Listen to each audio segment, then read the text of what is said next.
దేవుని యొక్క పరిశుద్ధ లేఖనాల్లో ఈ 57వ కీర్తన మొదటి చరణంలో భక్తుడైనటువంటి దావీదు దేవునికి ప్రార్థన చేస్తున్నట్టు మనకు కనపడతా ఉంది. దావీదు దేవునికి ప్రార్థన చేస్తున్నాడు. ప్రార్థన చేస్తూ ఏమని అడుగుతున్నాడు అని అంటే, ఈ ఆపదలు తొలగిపోయే వరకు ప్రభువా నీ రెక్కల క్రింద నాకు సహాయము కావాలి, నీడ కావాలి అని అడిగాడు. దేవుని శరణుజొచ్చి వెళ్ళి దేవుని పాదాల దగ్గర ప్రార్థన చేస్తూ ఉన్నాడు. ప్రభువును అడుగుతూ ఉన్నాడు. పిల్లరా, అతనికి ఒక విషయాన్ని మనం బాగా గమనిస్తే ఆపదలు ఎందుకు వచ్చాయి? మొట్టమొదటి విషయం, ఆపదలు వచ్చినప్పుడు అతను ఎక్కడున్నాడు? రెండవ విషయం, ఎలాంటి స్థలములో ఉండి అతను ప్రార్థన చేస్తున్నాడు? ఈ విషయాలన్నీ కూడా ఇక్కడ మనం పరిశీలన చేస్తే మనము ఆ పై భాగంలో చిన్న అక్షరాలతో వ్రాయబడింది. ఏమని అని అంటే, పిల్లరా, దావీదట సౌలు యుద్ధ నుండి పారిపోయినప్పుడు గుహలో దాక్కుని అక్కడ చేసినటువంటి ప్రార్థనట. ఎక్కడున్నాడండి ఇప్పుడు? గుహలో, ఒక గుహలో ఉండి అక్కడ ప్రార్థన చేస్తున్నాడట. అక్కడ దాక్కున్నాడంట. ప్రభుదేవాన్ని బిడ్డలారా, అంటే అతనికి చూడండి, దాక్కునేంత పెద్ద ఆపద, దాక్కునేంత పెద్ద ఆపద వచ్చింది అని అంటే అది ప్రాణం మీదకి వచ్చిందని దాని అర్థం. ఇప్పుడు దావీదుకి ప్రాణం మీదకి వచ్చి అంత ఆపద ఎందుకు వచ్చింది? అసలు దావీదు ఏ తప్పు చేశాడని, ఏ నేరం చేశాడని, ఏ పాపం చేశాడని, లేదా ఏ దేశద్రోహం చేశాడని దావీదుకి అంత గొప్ప పెద్ద ఆపద వచ్చింది? పిల్లరా, మనం ఎప్పుడు దాక్కుంటాం? ఏదైనా తప్పు చేసినప్పుడు, ఏదైనా నేరం చేసినప్పుడు, ఏదైనా పాపం చేసినప్పుడు, అది ఎవరికంటా బడి ఒకవేళ నేను దోషినై దొంగగా నిలబడతానేమో, లేదా నేను ఒక తప్పు మనిషిగా నిలబడతానేమో అనే ఉద్దేశంతో మనం ఏం చేస్తామంటే దాక్కుంటాం. కొన్ని విషయాలు దాచిపెట్టేస్తాం, ఎవరికి తెలియకోకుండా జాగ్రత్త పడతాం. కానీ ఇక్కడ భక్తుడైనటువంటి దావీదు ఏ నేరం చేసి దాక్కున్నాడైనా, ఏ పాపం చేసి దాక్కున్నాడైనా అని అంటే, ప్రభుదేవాన్ని బిడ్డలారా, బాగా గమనిస్తే దావీదు ఏ నేరము చేయలేదు, ఏ తప్పు చేయలేదు, అప్పటికి ఏ విధమైనటువంటి పాపము చేయలేదు. కానీ ఆపదలో ఉన్నానని చెప్తాడు. మరి ఎందుకు అక్కడ ఆపద వచ్చింది ఆయనకి? ఎందుకు ఆయన ఆపదలో ఉన్నాడు అనే విషయం మనకు తెలియాలి అని అంటే, ప్రభుదేవాన్ని బిడ్డలారా, బైబిల్ గ్రంథంలో మనం చదువుకుంటూ ఉంటాము.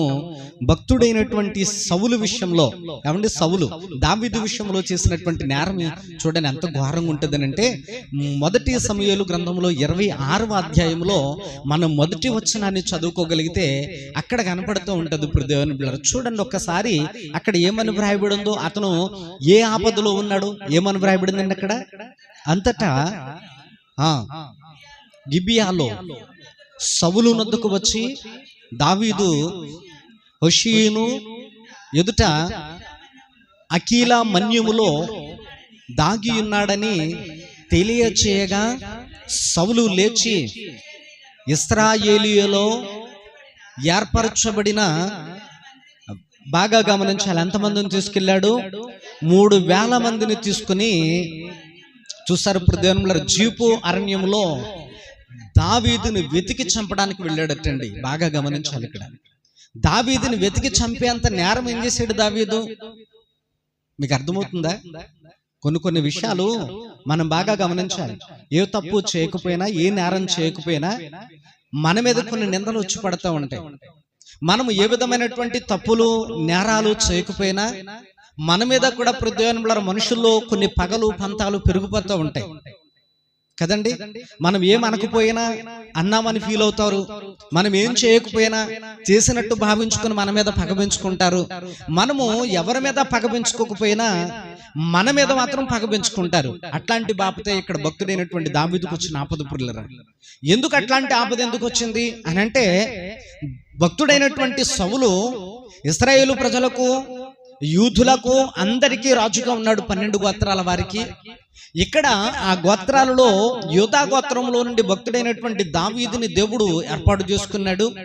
ఇప్పుడు సౌలు దగ్గర భక్తుడైనటువంటి దావీదు పిల్లలు ఎట్లా ఉన్నాడు అని అంటే, ఆయుధాలు మోసేవాడిగాను, ఏమండి, భక్తుడైనటువంటి దావీదు అట్లాగే తర్వాత సైన్యములో ప్రభుదేవాన్ని యుద్ధం చేసే ఒక వ్యక్తిగాను అట్లాగా మారుతూ వచ్చినప్పుడు ఒక రోజున దావీదు యుద్ధానికి వెళితే ఆ యుద్ధములో నచ్చు పిల్లర దావీదు గొప్ప జయాన్ని పొందొచ్చాడట.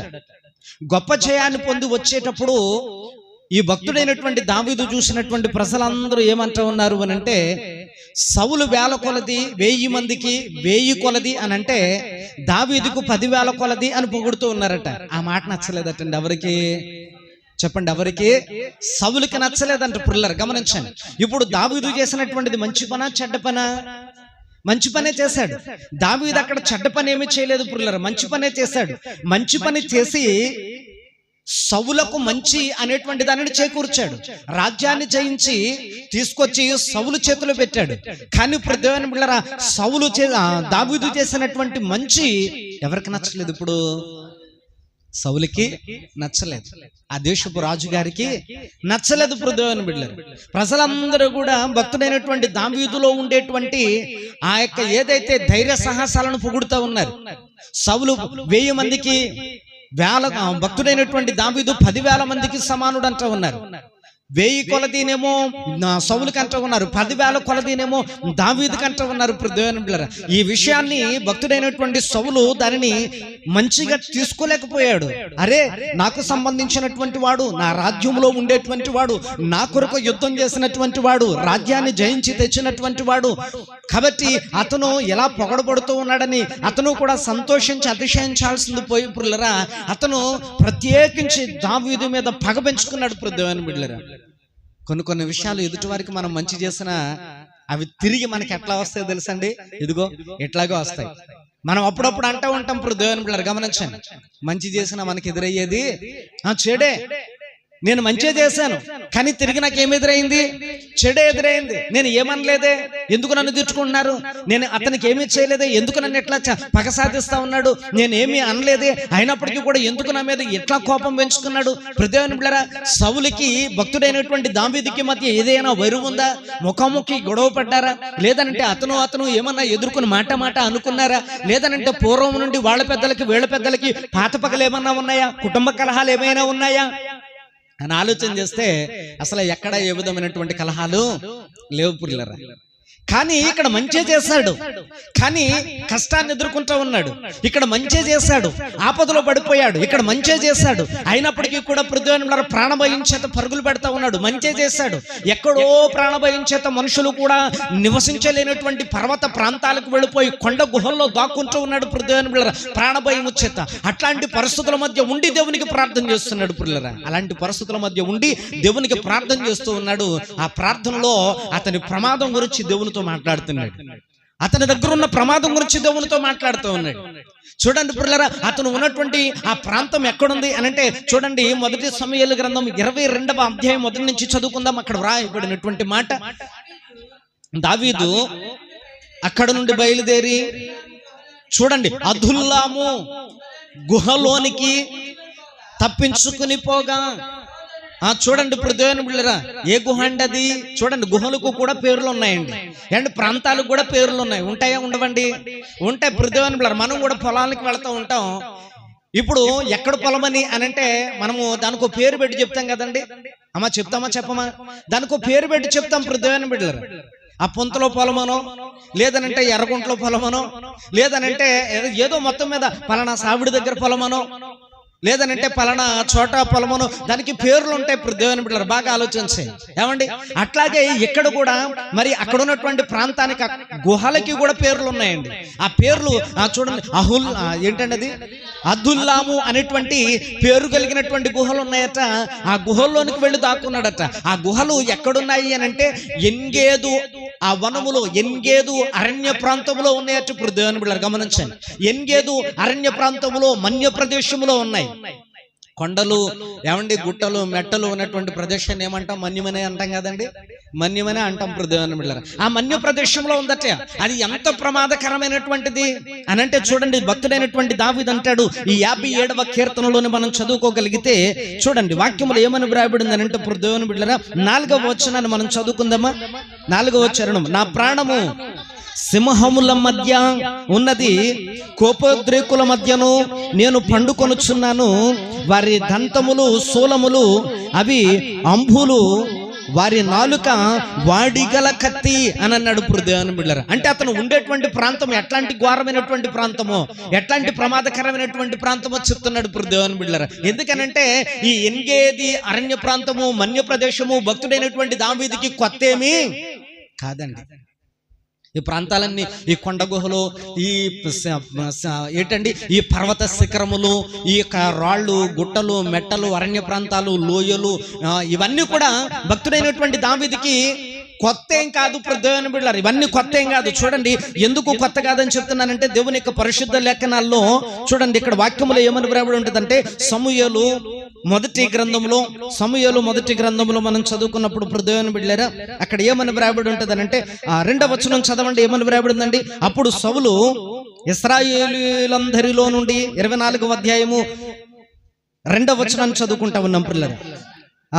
అప్పుడు సౌలు ఇశ్రాయేలీయులందరిలో నుండి 3000 మందిని ఏర్పరచుకొని వచ్చి కొండ మేకలకు వాసములకు శిలాపర్వతముల మీద దావీదును అతని జనులను వెతుకుటకై వచ్చను అని అన్నాడు దేవుని బిడ్డలారా. ఇంతకీ ఆ గుహలో లేదనంటే ఆ కొండ శిలాపర్వతములు కొండ మేకలకును, ఆ కొండ మేకలను వేటాడేటువంటి సింహములకును దేవుని బిడ్డలారా అవి నివాసములటండి. మీకు అర్థమైందండి?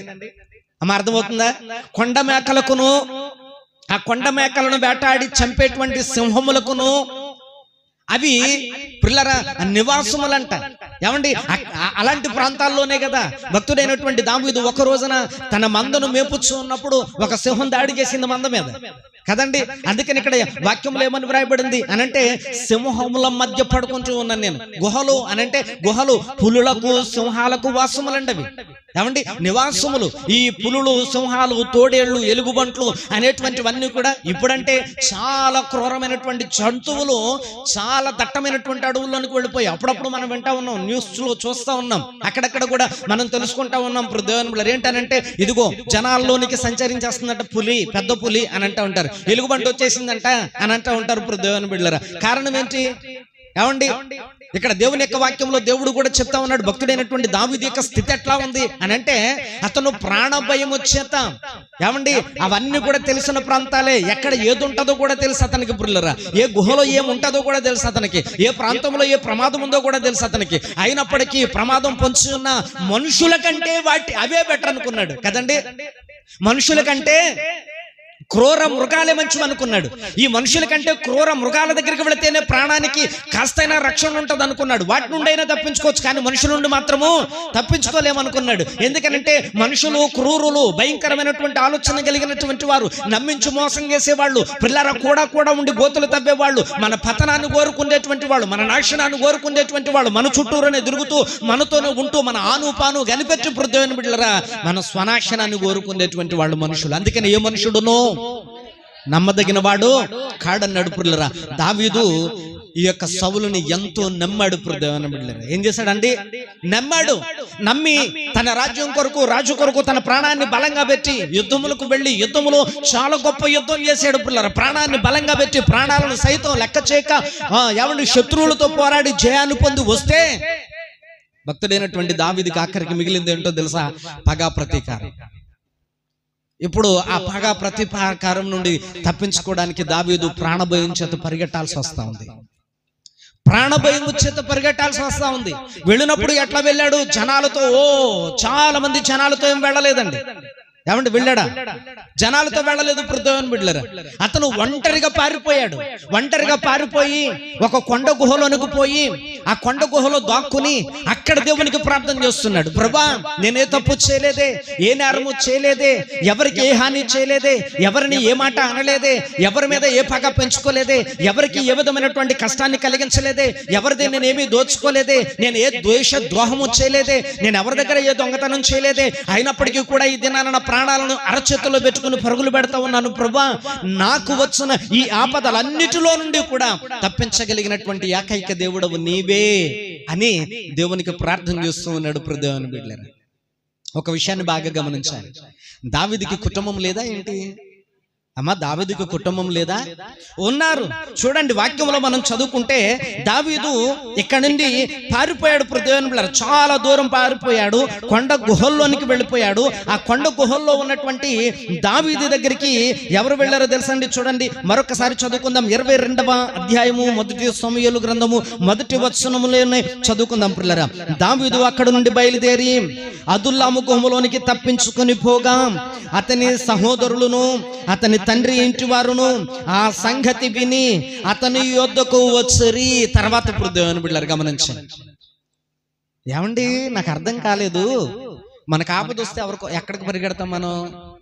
మనకు కావలసిన వాళ్ళ దగ్గరికే కదా. మనకి ఏదైనా ఒకవేళ అవసరమైతే ఎక్కడికి పరిగెడతాం మనం? మనకు కావలసిన వాళ్ళ దగ్గరికే కదా. మనకు ఒకవేళ ఏదైనా ఒకవేళ ఆపద వస్తే, అవసరం వస్తే, ఒకవేళ మనకి ఏదైనా కష్టం వస్తే పిల్లల మనుషుల వైపే కదా మనం చూస్తాము. మరి భక్తుడైనటువంటి దావీదుకు మనుషులు లేరా? కుటుంబం లేదా? అన్నదమ్ములు లేరా? అక్క చెల్లెళ్ళు లేరా? లేదనంటే ఎవరు లేరని, ఒంటరి వాడని ఎక్కడికో దూరంగా పారిపోవాల్సినటువంటి అవసరం ఏమొచ్చింది దేవుని బిడ్డలారా? గతంలో చెప్పాను, ఇప్పుడు కూడా చెప్తున్నాను. దావీదుకి బాల్య దినముల నుండి కూడా ఎంత పెద్ద కష్టం వచ్చినా, ఎంత సమస్య వచ్చినా, అది అనారోగ్యమైనా, ఎలాంటి ఘోరమైన స్థితి అయినా, పరిస్థితి అయినా దేవుని వైపు చూడడమే తెలుసు తప్ప మనుషుల వైపు చూడడం మాత్రము తెలియదు మనకిలాగా. మీకు అర్థమవుతుందండి? మనకలాగా మనుషుల వైపు చూడడం తెలియదు. నాకేంటండి, వెనకాల మా ఆయన ఉన్నాడు, మా మామగారు ఉన్నాడు, మా అత్తగారు ఉన్నారు, మా బలం ఉంది, మా బలగం ఉంది, లేదనంటే మాకు చాలా మంది ఉన్నారు. ఒకవేళ ఎవరికైనా చెప్పామంటే లారీ చేసుకుని వచ్చేస్తారు, లారీ జనం ఉన్నారు. ఎందుకమ్మా? తినేసిపోతాక ఎందుకమ్మా? చెప్పండి దేవుని బిడ్డలారా. నీ దగ్గర చిల్లి కబ్బా కూడా లేదంటే నీ వెంక చూసేవాళ్ళు కూడా ఒక్కళ్ళు కూడా ఉండరు దేవుని బిడ్డలారా. నీ దగ్గరకు వచ్చేవాళ్ళు అస్సలు ఉండరు పిల్లలు. ఆలోచించేయండి. నువ్వు వచ్చావు, నీ దగ్గర ఏదైనా ఉంది అని తెలిస్తే నీ దగ్గరకు వచ్చి, ఏమండి, నీ దగ్గర ఆ ఉప్పసప్పన మాటలన్నీ చెప్పి నువ్వు పెట్టింది తినేసిపోయేవాళ్లే తప్ప, నువ్వు ఇచ్చింది పట్టుకుని పోయేవాళ్లే తప్ప పిల్లరా, నీ కొరకు ఆలోచించి నువ్వు ఆపదలో ఉంటే నీ దగ్గరకు వచ్చి నిన్ను ఆదరించి నీకు తోడు నిలబడి నేనున్నానని ధైర్యం చెప్పేవాళ్ళు ఈ లోకంలో ఎవరు ఉండరండి. భక్తుడైనటువంటి దావీదుకి బాల్య దినంలో నుండి ఇలాంటి అనుభవాలు ఉన్నాయి. దేవుడు ఎంత గొప్పవాడో దావీదుకి తెలుసు.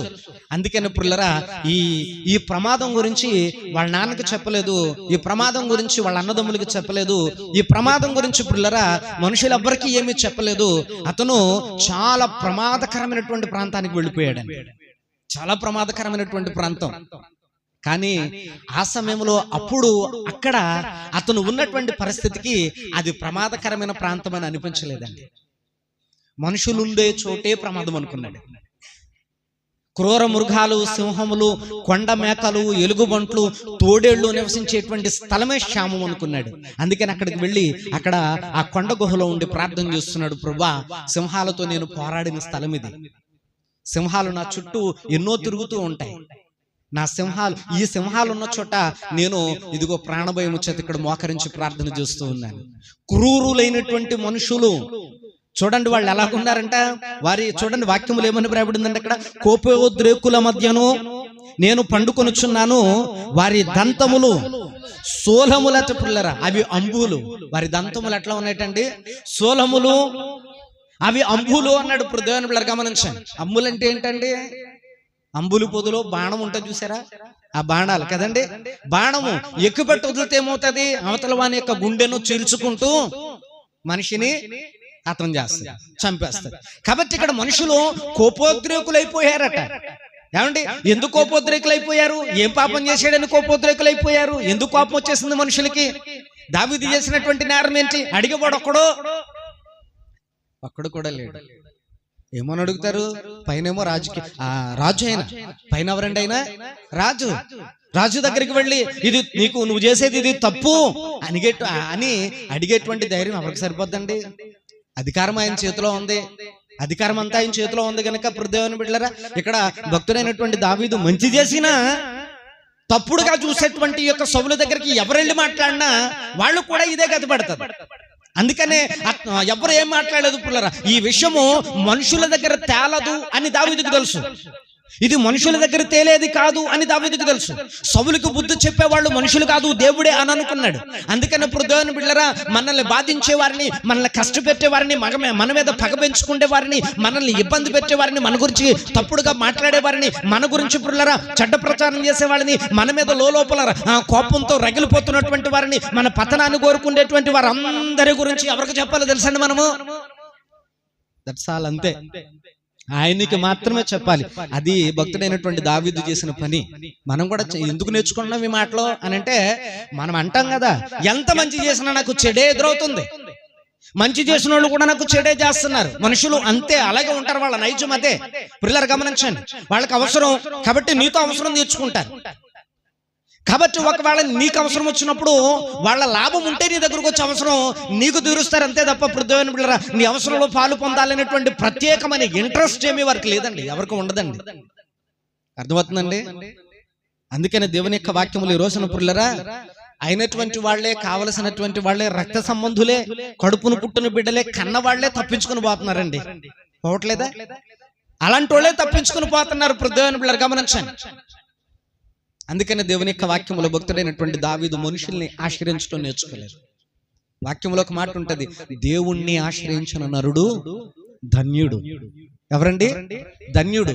కాబట్టి భక్తుడైనటువంటి దావీదు దేవుని దగ్గరికి వెళ్ళి ప్రార్థన చేస్తున్నాడు, ప్రభువా ఇదిగో ఇలాంటి కోపోద్రేకులైనటువంటి మనుషుల మధ్య ఉన్నాను, వాళ్ళు కోపంతో ఏదేదో చేయాలని చూస్తా ఉన్నారు, వాళ్ళకి బుద్ధి చెప్పేవాడవు నీవే, ఈ ఆపదలన్నిటిలో నుండి తప్పించేవాడవు నీవే, ఈ ఆపదలన్నీ గట్టెక్కేంత వరకు కూడా ఎదుగో నాకు నీ రెక్కల కింద చోటి ప్రభువా అన్నాడు. సౌలు ఏకంగా దావీదుని చంపేద్దాం అనుకున్నాడండి. ఏం చేద్దాం అనుకున్నాడు? చంపేద్దాం అనుకున్నాడు. కానీ దావీదు చేతికే సౌలుని దేవుడు అప్పగించేశాడు. దేవుని బిడ్డలారా, మరి దావీదు అలాగనుకున్నాడా? దావీదు కూడా వచ్చి నువ్వు నన్ను చంపేస్తానన్నావు కాబట్టి అసలు నిన్నే తప్పించేసాను అనుకో, నేను నీ సింహాసనం మీద నేను కూర్చోవచ్చు, ఇంకా అసలు నువ్వే నాకు అడ్డుండవు అని అనుకున్నాడా? అనుకోలేదు. దేవుని బిడ్డలారా, ఎందుకనంటే అనుకున్నాడు భక్తుడైనటువంటి దావీదు, ఒకనాడు దేవుని చేత అభిషేకించబడిన వాడితడు, ఒకనాడు దేవుని చేత అభిషేకింపబడినటువంటి వాడితడు. కాబట్టి ఇతనికి దేవుడే బుద్ధి చెప్పాలి. కాబట్టి ఇతను జోలికి నేను పోకూడదని దేవుని బిడ్డలారా వెళ్ళి దావీదు సౌలుకి ఏ హాని చేయలేదటండి, ఏ హాని చేయలేదట, ఏ హాని చేయలేదట. నువ్వు నా మీద పగబెంచుకున్నావు కదా అని అవతలోడు కత్తేసుకుని వస్తే ఇతను కత్తేసుకుని వెళ్ళలేదండి, అవతలోడు కర్ర వేసుకుని వస్తే ఇతను కర్ర వేసుకుని వెళ్ళలేదండి.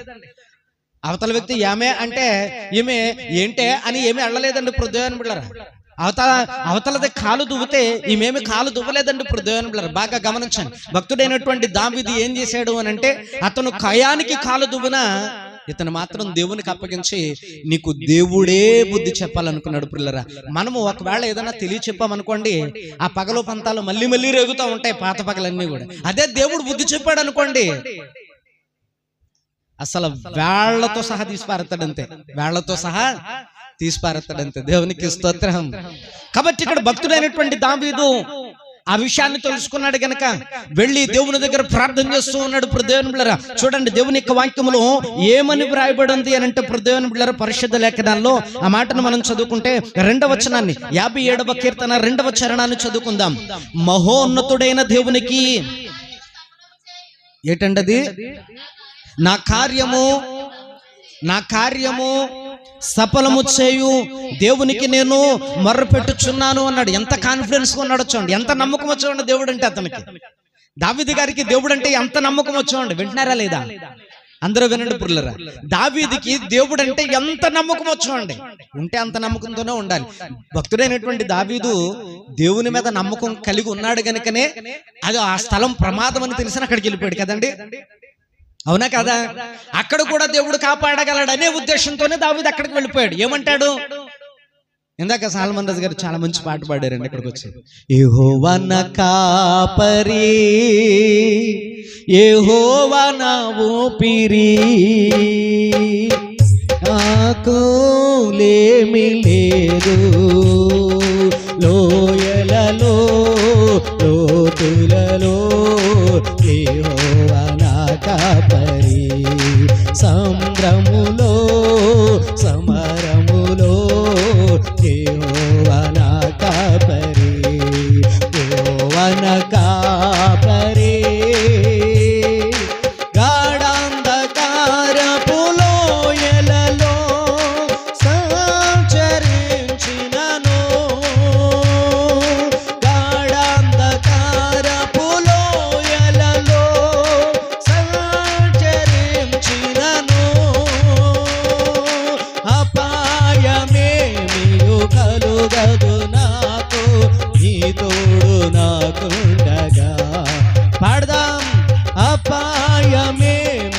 కలుగదు నాకు, నీ తోడు నాకుండగా. లోయలలో లోతులలో యెహోవా నా కాప. ఆమేన్. లో సమరములో యెహోవా నా కాపరి, యెహోవా నా కాపరి. దేవునికి స్తోత్రం. పిల్లలు ఆలోచించి మనము 57వ కీర్తనలో ఉన్న సంఘటన చదువుతా ఉన్నాము. కానీ నాకు ఏ అపాయం వచ్చినా భయం లేదని 23వ కీర్తనలోనే చెప్పేశాడు దావీదు కదండి. చూడండి ప్రభుదేవాని బిడ్డలారా, అందుకనే ఇతనికి ప్రాణహాని ఉంది మనుషుల దగ్గర అని తెలిసినప్పుడు మనుషుల దగ్గర నుండి క్రూరమైనటువంటి మృగాలు సంచరించేటువంటి కొండ గుహలకు పోయి అక్కడ దాక్కున్నాడు ప్రభుదేవాని బిడ్డలారా. అక్కడ దాక్కుని దేవునికి ప్రార్థన చేస్తున్నాడు. నా కార్యములన్నీ సఫలము చేయు నా దేవునికి నేను మొరపెట్టుకుంటున్నాను. ఎప్పుడైనా ఈ మాట మనం మనసు పెట్టి ఆలోచన చేసాము పిల్లరా? అమ్మా వింటున్నారా? బాగా వినండి. నా కార్యములన్నీ సఫలము చేయు నా దేవునికి నేను మొర్ర పెట్టాలి అనే కాన్ఫిడెన్స్ ఎంతమందిలో ఉంది? నా దేవునికి నేను మొర్ర పెట్టాలనేటువంటి నమ్మకం ఎంతమందిలో ఉంది? ప్రభుదేవాని బిడ్డలారా, మొట్టమొదటిగా దావీదు మనుషుల వైపు చూడలేదే, అయిన వాళ్ళ వైపు చూడలేదే, కుటుంబ సభ్యుల వైపు చూడలేదే, లోకంలో ఉండేటువంటి ధనవంతుల వైపు బలవంతుల వైపు చూడలేదే. ఆ అలవాటు దావీదుకి లేదు, మనకుంది కదండి. ఈ టైంలో ఎవరు మనకు సాయం చేస్తారు, ఎవరికి ఫోన్ చేద్దాం అనే ఆలోచన మనకు వస్తుంది. ఈ టైంలో మోకరించి దేవునికి ప్రార్థన చేసి దేవునికి మెసేజ్ పెడదాం అనే ఆలోచన మాత్రం ఖచ్చితంగా మనకు రాదు, ఖచ్చితంగా రాదు పిల్లలు. ఈ రాత్రి దేవుని యొక్క వాక్య గ్రంథంలో ఈ మాటలు ఎందుకు చెప్తున్నాడో తెలుసా పిల్లరా? క్రైస్తవులమై ఉండి కూడా ఈ మాటలు నేర్చుకుని మొట్టమొదటిగా దేవుని దగ్గరకు వచ్చి ప్రార్థన చేయకపోతే మన కార్యాలు ఎట్లా సఫలమవుతాయి? ఇంకా మనం అల్పవిశ్వాసులం అవిశ్వాసంగానే మిగిలిపోతున్నాం. అందుకని ఈ రాత్రి మాటలు తెలుసుకోవాలని దేవుడు ఈ వాక్యాన్ని మనకి తెలియపరుస్తూ ఉన్నాడు పిల్లరా. దావీదు అంటాడు, ఇదిగో నా కార్యములన్నీ సఫలము చేయు నా దేవుని దగ్గరికి వెళ్ళి నేను అక్కడ చెప్తున్నానని ప్రమాదకరమైనటువంటి స్థలములో మోకరించి ప్రార్థన చేస్తా ఉన్నాడు. చాలా కాన్ఫిడెన్స్ గా ఏమండి, మనం ఎక్కడ మోకరించి ప్రార్థన చేసేటప్పుడే 10 సార్లు కళ్ళు తెరుస్తాం మనం. మరి దావీదున్న స్థలం ఎట్లాంటిది? మరి ఏ టైంలో ఏదొచ్చి దాడి చేస్తుందో కదండి, ఏ టైంలో ఏదొచ్చి దాడి చేస్తుందో, కిందేం పాగుతున్నాయో, చీకట్లో ఉన్నాడు, భయంకరమైనటువంటి ప్రమాదకరమైన స్థలం అది. ఆ స్థలం ఎట్లాంటిదో కూడా చెప్పాడు. అక్కడ సింహాలు కొండ మేకలు తిరిగేటువంటి స్థలం అది అని అన్నాడు. ప్రభుదేవాని బిడ్డలారా ఆలోచన చేయండి. మరి అలాంటి ప్రమాదకరమైనటువంటి స్థలంలో దావీదు మోకరించి ప్రార్థన చేసేటప్పుడు ఎన్నిసార్లు కూడా తెరిచి చూడాలి? అది అల్ప విశ్వాసులమైన మనం చేసే పని కదండి. అల్ప విశ్వాసులైనటువంటి మనం చేసేటువంటి పని అది. ప్రభుదేవాని బిడ్డలారా ముందు చెప్పేశాడు కదా ఆయన, గాఢ అంధకారపు లోయలో సంచరించినను ఏ అపాయానికి భయపడను అన్నవాడు ఇంకెందుకు కళ్ళు తెరుస్తాడు? కళ్ళు తెరవడు కదా. కాబట్టి దావీదు చాలా కాన్ఫిడెంట్ గా ఉన్నాడు, పక్కా నమ్మకంతో ఉన్నాడు. ఇది నన్ను దేవుని నమ్ముకుని కూడా అలాంటి నమ్మకం మన జీవితంలో లేకపోతే నువ్వు ఇక్కడికి వచ్చి కూర్చుని వాక్యం వినడం వ్యర్థం. నువ్వు ఇక్కడికి వచ్చి ఇక్కడ కూర్చొని ప్రభుదేవాని బిడ్డలారా ఈ వాక్యం నేర్చుకోవడం వ్యర్థం, ఈ భక్తి చేయడం వ్యర్థం. దావీదుకున్నంత కాన్ఫిడెన్స్ నీకుంటే ఎలాంటి భయంకరమైనటువంటి ప్రమాదకరమైన స్థలంలో నువ్వు ఉన్నా ఏ అపాయానికి భయపడం, ఖచ్చితంగా భయపడం. ప్రభుదేవాని బిడ్డలారా దావీదు దేవునికి అట్లా ప్రార్థన చేస్తూ ఉన్నాడు. కిందనేమంటాడో తెలుసా అండి? ఎంత అద్భుతమైన మాట అంటాడో తెలుసా అండి? 7వ వచనములో ఏమని వ్రాయబడిందండి? నా హృదయము నిబ్బరముగా ఉన్నది దేవా, నా హృదయము నిబ్బరముగా ఉన్నది, నేను పాడుచు స్తుతిగానము చేసేదను. ఎక్కడండి? ప్రాణభయం కలిగినటువంటి ప్రదేశాల్లోనా, సింహాల మధ్యన, కొండ మేకలు నివసించేటువంటి ప్రమాదకరమైన స్థలములోన, కొండ గుహల్లోన, మనుషులు అన్నవాళ్ళు కనబడినటువంటి ప్రదేశంలోన, ప్రాణభయం చేత పరిగెత్తుకొని పోయి దాక్కున్నటువంటి ప్రాంతంలో, ఆ దాక్కున్నటువంటి పరిస్థితుల మధ్యన నా హృదయం నిబ్బరంగా ఉంది. ఎవరి హృదయం అని నిబ్బరంగా ఉంటుందండి? నిద్ర పడుతుంది అసలు? నెమ్మదిగా ఉంటుందా మనకు అసలు? ఏ పక్క నుంచి ఏదో వచ్చేస్తుందో, ఏ పక్క నుంచి ఏది తినేస్తుందో, ఏ పక్క నుంచి ఎవడొచ్చేస్తాడో, ఏ పక్క నుంచి ఏదో పొడి చేస్తారో అని కదా భయం ఉండాలి ఆయనకి. మీకు అర్థమైందా లేదా? ఈ వాక్యం మీకు బురకెక్కుతుందా లేదా? బాగా గమనించండి పిల్లరా, ఈ భయాలన్నీ పక్కనెట్టాడండి. నా హృదయము నిబ్బరంగా ఉందంటే ఎవరికి నిబ్బరంగా ఉంది? స్ట్రైట్ ఫార్వర్డ్ దేవునికి. అర్థమవుతుందండి? స్ట్రైట్ ఫార్వర్డ్ దేవునికి. ప్రభుదేవాని బిడ్డలారా గమనించండి, ఈ పక్క నుంచి సింహం వచ్చినా తనకు అక్కర్లేదు, ఈ పక్క నుంచి కొండ మేకలు వచ్చి దాడి చేద్దామన్నా అక్కర్లేదు, ఓ పక్క నుంచి ఎలుగుబంట్లు వస్తాయన్నా అక్కర్లేదు. ఇవన్నీ ఏమీ లేదు, ఇంకా స్ట్రైట్ ఫార్వర్డ్ దేవునికి అంతే. ఇంకా నిబ్బరం చేసుకున్నాడంతే. ఇంకా ఆయన వైపు చూడడం మొదలు పెట్టాడు. ఎందుకనంటే ఆయన వైపు చూస్తేనే కార్యాలు సఫలమవుతాయి, ఆయన వైపు చూస్తేనే అవతల ఆ వ్యక్తికి బుద్ధి చెప్పడానికి దేవుడు దిగి వస్తాడు. దేవునికి స్తోత్రం. ఈ రాత్రికాల సమయంలో దేవునిలా బాగా గమనించాలి. మనము కూడా కొన్ని మార్లు ఏ పొరపాటు మాట అనకపోయినా ఆళ్ళేళ్ళు గిట్టనటువంటి విధానంతో దేవుని బిడ్డలరా మనల్ని చెడ్డ మాటలలో పలికినప్పుడు దేవుని వైపు చూడండి పిల్లరా, అప్పుడు మనం ధన్యులమవుతాం. దావీదు చేసింది మంచి పనే, కానీ అవతల వాని యొక్క దృష్టిలో పగగా మారిపోయాడు దేవుని బిడ్డలరా. అతను హాని చేయాలనుకున్న దావీదు ఏ హాని చేయలేదు, దేవునికి ప్రార్థన చేయాలనుకున్నాడు పిల్లరా. అందుకని వాక్యంలో యేసుప్రభు అంటారు, నీ శత్రువుల కొరకు నీవు ప్రార్థన చేయి. దావీదు చేశాడు ప్రార్థన. యేసుప్రభు కంటే ముందే ఇదిగో దావీదు ఇక్కడ చేశాడు ప్రార్థన పిల్లరా. ఈ రాత్రికాల సమయంలో మనం ఏ స్థితిలో ఉన్నామో దేవునికి తెలుసు, మన పరిస్థితులు ఏంటో దేవునికి తెలుసు, నీ హృదయ స్థితి ఏంటో దేవునికి తెలుసు, నీ ప్రాణ భయం ఏంటో దేవునికి తెలుసు, నీ అప్పుల భయం ఏంటో దేవునికి తెలుసు, నీకున్నటువంటి నీ కష్టం ఏంటో దేవునికి తెలుసు, నీ పిల్లల భవిష్యత్తు దేవునికి తెలుసు, మనకున్నటువంటి ప్రతి అణువణువు దేవునికి తెలుసు. దేవుని బిడ్డలరా, మరి దావీదులాగా దేవుని మీద భారం వేసి దేవునికి అప్పగిస్తూ ఉన్నావా? నీ హృదయాన్ని ఆయన వైపే నిబ్రంగా ఉంచుకున్నావా? లేదు అని అంటే నీ హృదయాన్ని పలు విధాలుగా మనుషుల వైపు చూస్తూ, లోకం వైపు చూస్తూ, ఎక్కడ నుండి నాకు సహాయము అని ఈ లోకంలో ఉన్నటువంటి వాటి వైపు చూస్తూ ఉన్నావా? దావీదు ఒకటి అంటూ ఉన్నాడు, యెహోవా నా కాపరి, నాకు ఏ భయము లేదు, గాఢాంధకారపు లోయలో ఉన్న నేను ఏ విధమైనటువంటి పరిస్థితికి నేను భయపడను అని అంటాడు. దేవుని బిడ్డలరా, ఆయన హృదయం నిబ్బరంగా ఉందంటే దాని అర్థం ఏంటో తెలుసా? ఎవరికి నిబ్బరంగా ఉందన్నాడు? ఆకాశమందున్న ఆసీనుడా, నీ తట్టు కనులెత్తు చున్నాను, నేను నీ తట్టు కనులెత్తు చున్నాను. కరుణించుమా, యేసు కాపాడుమా, నీ తట్టు కనులెత్తు చున్నాను, నేను నీ తట్టు కనులెత్తు చున్నాను. ఆకాశమందున్న ఆసీనుడా, నీ తట్టు కనులెత్తుచున్నాను, నేను నీ తట్టు కనులెత్తుచున్నాను. చెదరిపోయినా గొర్రెను నేను, దారి కానక తిరుగుచున్నాను. పాడదాం, అందరికి వచ్చిన పాటే, అందరం పాడదాం. దారి కనక తిరుగుచున్నాను, కరుణించుమా, యేసు కాపాడుమా, నీ తట్టు కనులెత్తుచున్నాను, నేను నీ తట్టు కనులెత్తుచున్నాను. ఆకాశమందున్న ఆసీనుడా, నీ తట్టు కనులెత్తుచున్నాను, నేను నీ తట్టు కనులెత్తుచున్నాను.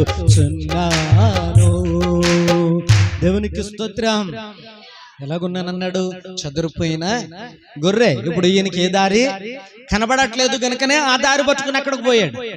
అక్కడుండి దేవునికి ప్రార్థన చేస్తూ ఉన్నాడు. స్ట్రైట్ ఫార్వర్డ్ గా హృదయాన్ని అంతా దేవుని మీద కేంద్రీకరించి, హృదయంలో అమ్మ మీద, నాన్న మీద, అన్నదమ్ముల మీద, అక్క చెల్లెల మీద, బలవంతుల మీద, ధనవంతుల మీద ఏ విధమైనటువంటి ఆలోచన పెట్టుకోకుండా, అసలు మనిషి అన్నటువంటి వాడి మీదే ఆలోచన లేకోకుండా పూర్తిగా దేవుని మీద కేంద్రీకరించేశాడు. మొత్తం హృదయం అంతా కూడా పిల్లరా, హృదయాన్ని ఆయనకు స్ట్రైట్ ఫార్వర్డ్ గా దేవుని వైపు కన్నులెత్తెదురు చూస్తూ, ఆకాశం ముందు ఉన్నటువంటి దేవుని వైపు చూస్తూ పిల్లరా, నా కార్యములన్నీ సఫలము చేయు, నా దేవునికి నేను ప్రార్థన చేస్తూ ఉన్నాను, ఆయన నా పరిస్థితిని మార్చగలడు, నన్ను వెంటాడే ఆ మనిషికి బుద్ధి చెప్పగలడు అనుకున్నాడంతే.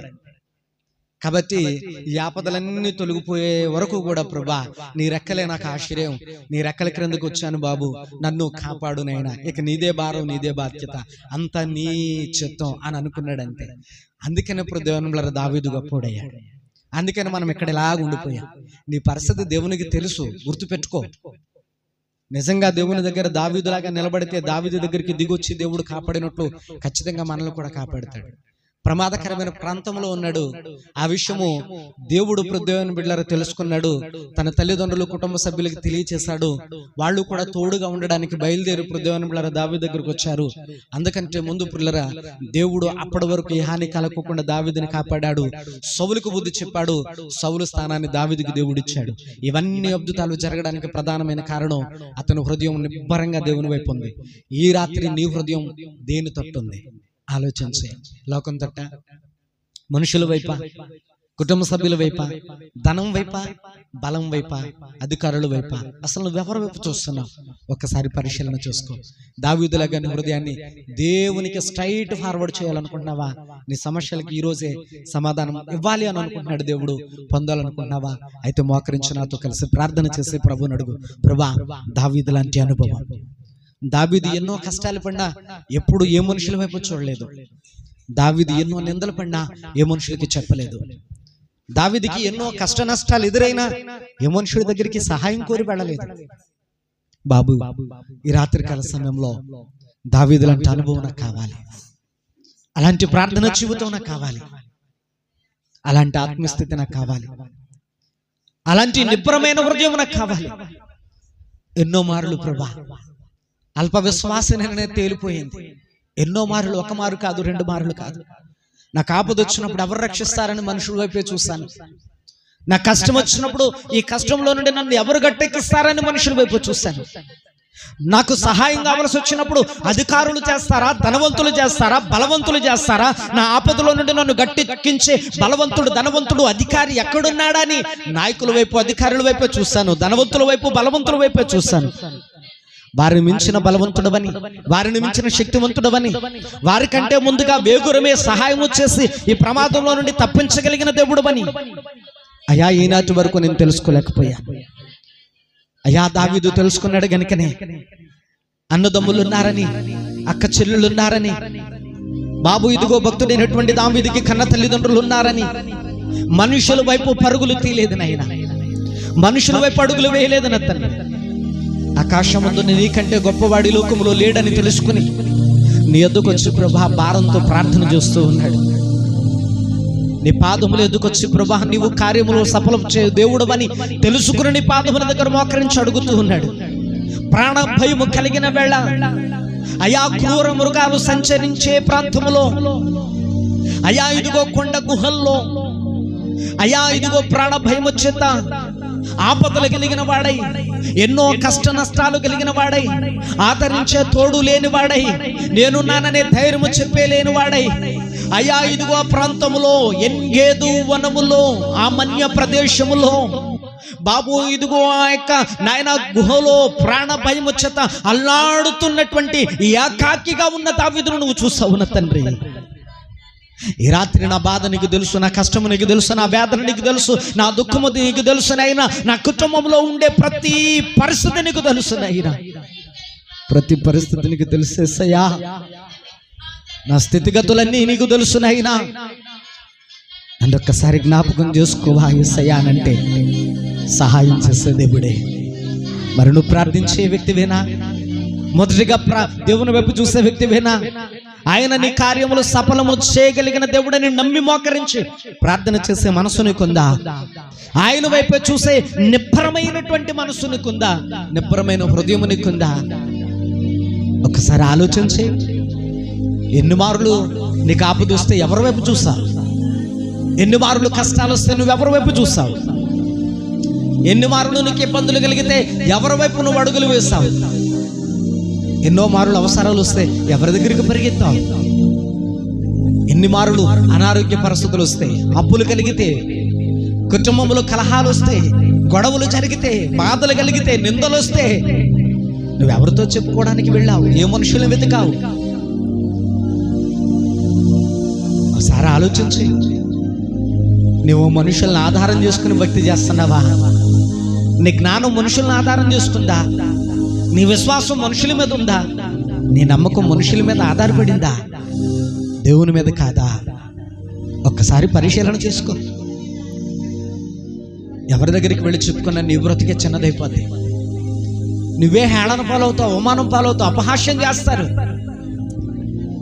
కష్టదినమందు నువ్వు ఎవరి దగ్గరికి వెళ్ళినా నీ బ్రతుకునే ఏం చేస్తారు? నీ పరిస్థితి ఎవరితో చెప్పుకున్నా నిన్ను చిన్న చూపే చూస్తారు. అదే దేవునితో చెప్పు చూడు. పడిపోయిన నిన్ను లేవనెత్తడానికి, పెంట కుప్పల మీద నీ బ్రతుకును ఆకాశము తట్టు, ఆకాశం వైపు ఎత్తడానికి, తోకగా యాలబడుతున్న నిన్ను తలగా నియమించడానికి ఆకాశముందున్న దేవుడు ఆయన సమర్థుడు. ఆయన నీ వైపే చూస్తూ, ఆయన సాహస కార్యాలు చేసే హస్తము నీ వైపే చాచాడు. ఆయన దినమెల్లా నీ వైపు చాచే ఉంచాడు ఆయన. మరి నువ్వెవరి వైపు చూసి పరిగెలెడుతున్నావు? ముందు మనుషుల వైపు కాదు, దేవుని వైపు చూడు. ఈ రాత్రి దేవుని వైపు చూడు. అమ్మా, వట్టి మాటలుగా తీసుకోకు. నీ హృదయాన్ని తాకని, ఈ మాటలు నీ హృదయంలోనికి వెళ్ళని. ఈ రాత్రి నీ బాధ దేవునితో చెప్పు. ఈ రాత్రి నీవు దేవునితో మాట్లాడు. మౌనంగా ఉండకో. నీకు బాధ ఏమీ లేదా? కష్టమేమీ రాలేదా? సమస్యలేమీ లేకుండా ఉన్నావా? అదేదైనా, అది ఎంతటి పరిస్థితి అయినా దావీదు చెప్పినట్టు నువ్వు దేవునికి చెప్పు. దేవుడు నీకు సాయం చేయడానికి ఈ రాత్రి తన హస్తం చాపబోతున్నాడు.